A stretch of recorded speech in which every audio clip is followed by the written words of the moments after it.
Welcome to our first video on how to play Gloria's Fleeting Napoleonic. In this first video, we're going to cover the basics just to get you started. So let's start with game scale. So it's a corps level game. So if you're playing with a 1,000-point army, it'll be a corps with your basic unit being a brigade. So each base roughly represents a battalion of infantry, a squadron of cavalry, or a battery of guns. So here's, for example, is a 12-unit corps with 3 divisions, so representing about 15,000 men. So you can see there Division 1, Division 2, Division 3, each of the divisions with a divisional general, and then the overall army commanded by a corps general. As I said, one unit represents a brigade of infantry or cavalry or a combined battery of guns.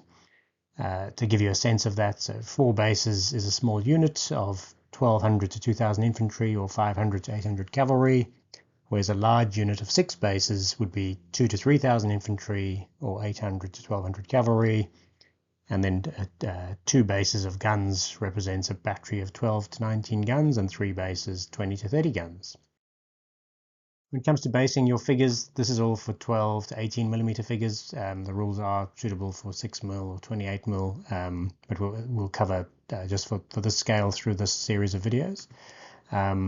So the base sizes, pretty standard. All infantry, cavalry and artillery bases and all attachments are 30 to 40 mils wide.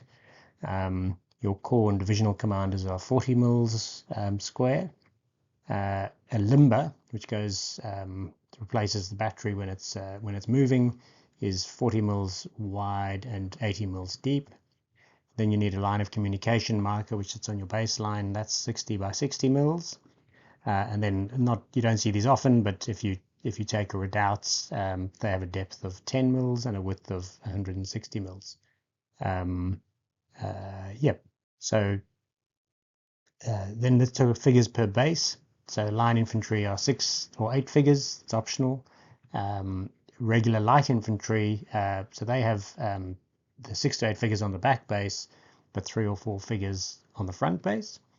And then irregular light infantry have 3 to 4 figures on all the bases. Marauders, they have 2 figures on a base, so those are like Cossacks.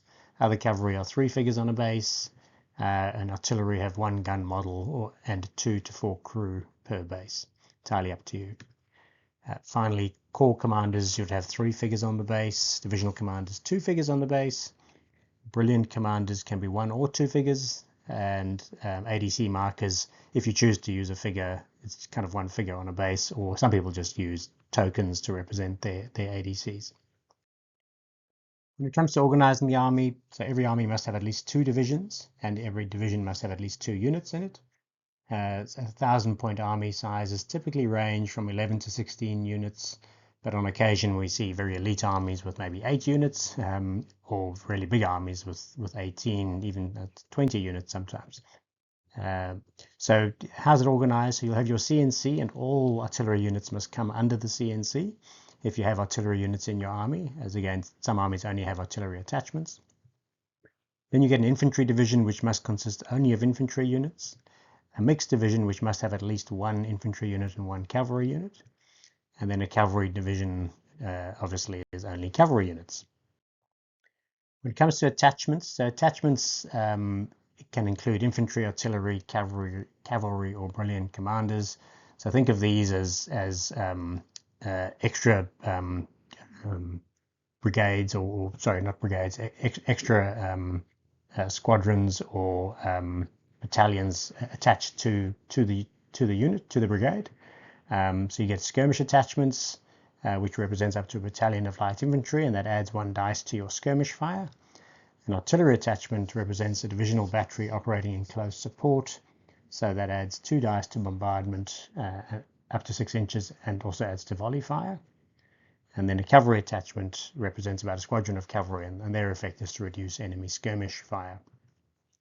And finally, brilliant commanders. These represent officers with outstanding ability or charisma, and they add 1 dice to most things except firing.